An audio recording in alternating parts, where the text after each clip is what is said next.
Your toddler just stacked 4 blocks. You watched. And you said it. Good job! They knocked it down, stacked it again. Good job! Again. Good job. You have said those 2 words 14 times this morning. Before breakfast. And here is what nobody has ever told you about those 2 words. Every single time you say, good job, you are doing something to your child's brain that feels like love, but works like a trap that takes years to build, and costs your child something they will spend decades trying to recover. Today, ParentingIQ gives you the Stanford research that will make you retire those 2 words forever and replace them with something that actually works. Before we go into the science, I need to say something first. You say good job because you love your child.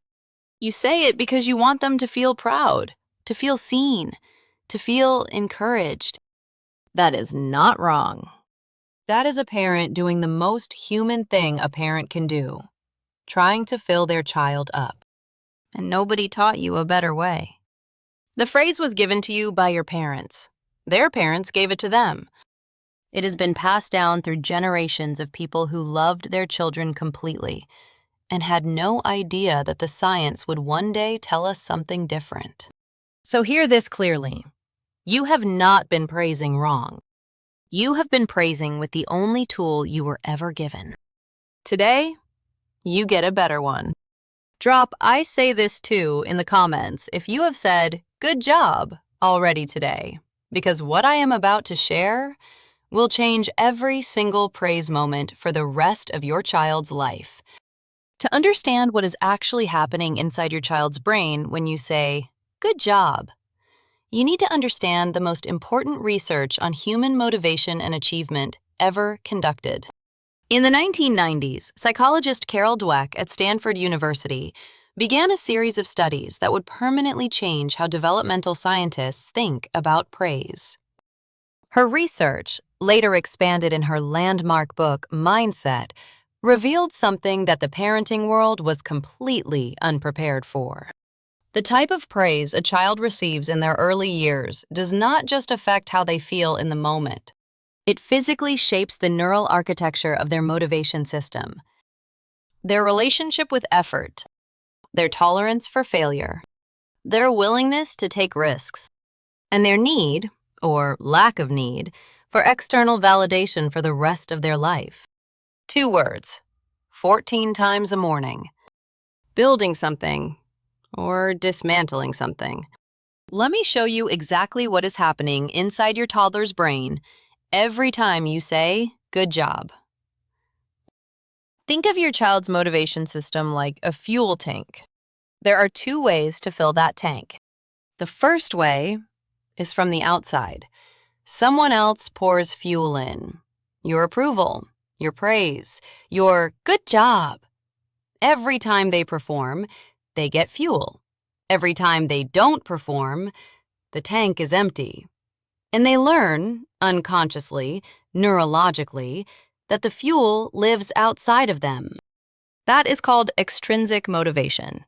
And research from Stanford, Harvard, and the University of Rochester consistently shows that children who are primarily extrinsically motivated become adults who cannot start tasks without external validation, cannot persist through difficulty without encouragement, cannot take risks without guaranteed approval, and stop trying the moment they think they might fail, because failure means no fuel. The second way to fill the tank is from the inside. The child who learns that the fuel comes from the effort itself, from the trying, the failing, the trying again, builds what Carol Dweck calls a growth mindset. Their tank fills automatically.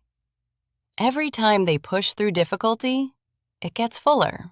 Every time they fail and try again, it gets fuller. They do not need you to pour the fuel. They generate it. Now here is the neuroscience that connects directly to what we discussed in our screen time video last week. The good job praise activates the same dopamine reward pathway as the screen. The same one. Your child's brain experiences good job as a dopamine hit, a small reward delivered from outside for performance completed. And just like the screen, the brain begins to crave it. Research from the University of Rochester showed that children who received consistent outcome-based praise, "Good job, you're so smart, you're amazing," showed measurably lower intrinsic motivation within 6 weeks compared to children who received process-based praise. 6 weeks. That is how quickly the neural pathway shifts. The child stops asking, "Do I enjoy this?" and starts asking, "Will they approve?" And the child who stops taking risks is the child who was always told, "Good job," when they succeeded, and received silence when they struggled. Because their brain learned performance gets fuel, struggle gets nothing. Tell me in the comments, have you ever watched your toddler give up on something the moment it got hard? Just drop yes or no below, because your answer tells me exactly how far this pattern has already reached. So what do you actually say instead? 3 things, and not one of them requires you to become a different parent. They just require you to see a different thing. Pillar 1, process praise. Carol Dweck's original research identified the single most powerful shift available to any parent. Stop praising the outcome. Start praising the process. The difference is specific, and it matters enormously. Good job praises what was achieved. You kept trying even when the second one fell, praises what was done to achieve it. One fills the tank from outside. One teaches the child to fill it themselves. Research from Dweck's lab at Stanford showed that children who received process praise after a challenging task chose harder tasks in subsequent trials because their brain had learned that effort is rewarded, not just success. Children who received outcome praise chose easier tasks because their brain had learned that success is the only thing that matters, so minimize the risk of failure. The one action starting today. Before you say, "Good job," pause 1 second and find the process. What did they actually do? Name that, specifically. Pillar 2, the observation statement method. Here is the one that will feel strange at first, but produces the most lasting change. Instead of evaluating their work at all, describe it. Not, "That's amazing," but "You used 4 colors and made the sun really big." Not, "Good job building that," but "You tried 3 different ways before it stayed up." Research from Dr. Wendy Grolnick at Clark University showed that children who received descriptive observation statements rather than evaluative praise showed significantly higher autonomous motivation, the deep internal drive to engage with challenges for their own sake. Because when you evaluate, you become the judge. And judges can approve or disapprove. But when you observe, you become a witness. And witnesses simply see. The child whose effort is witnessed, not judged, learns that the experience of trying has value independent of your approval. The one action starting today. Replace one "good job" per day with a pure description of what you actually see. Just one. Watch what happens to their face. Pillar 3, the effort anchor protocol. The third pillar is the one that builds the growth mindset permanently.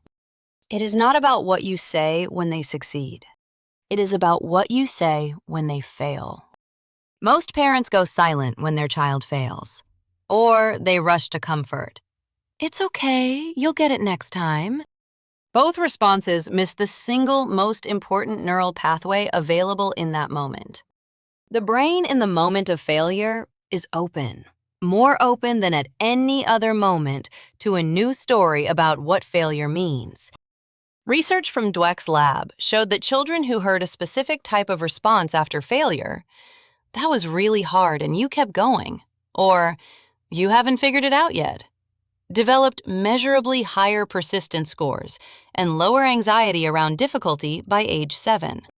The phrase yet, specifically, is what Dweck called the most powerful word in education. You can't do it yet. 3 letters. A complete neural architecture shift. The one action starting today. The next time your toddler fails at something, before you comfort or redirect, say, "You haven't figured it out yet." Then watch them try again. I want you to think about the next time your toddler shows you something they made. Not as a performance review.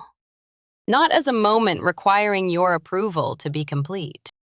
Think about it as a window. A window into what they are building inside themselves. Their relationship with effort, with difficulty, with the pure experience of trying. And your words in that window are not decoration. They are architecture. The child who hears "good job" learns, "I exist to perform for approval." The child who hears "you kept trying, even when it was hard," learns, "I am someone who does not stop." That second child walks into classrooms differently, faces failure differently, talks to themselves differently when no one is watching. You are not just changing a phrase. You are changing who they believe they are. Tell me in the comments, how old is your child right now? Just their age. Because where they are in the development window changes which pillar matters most for you this week. The next time those 2 words form in your mouth, "good job," you will pause. You will see the process. You will name what you actually witnessed. And your child will feel something completely different from approval. They will feel seen. If this gave you something real, watch our next protocol immediately. Why your toddler says no to everything, and why you should never fight it. Because the autonomy science there is the next piece of exactly this praise puzzle. New protocol, every single week. At ParentingIQ, we don't raise children. We architect legacies.